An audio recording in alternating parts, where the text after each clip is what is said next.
Hi everyone, it's Dr. Rob again with a Workshop 3 video to talk about what's going to be exciting for us to tackle on this week.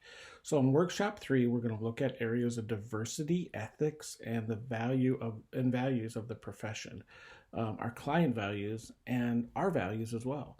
We're going to do a praying in color about client darkness and spirituality and working within that.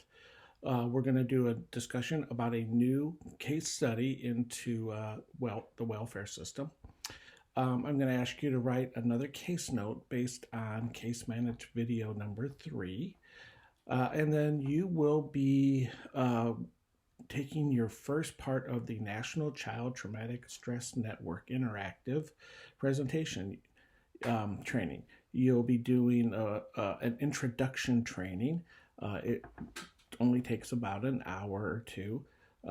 You'll take an assessment afterwards, and then you will download a certificate of completion. And then all you do is then, if you have to download it or take a snapshot of it, and then you submit that to the 3.5 Dropbox, and that will serve for your week. This will be an exciting week where you learn a lot of things about case management and how it applies to the child welfare system. God bless.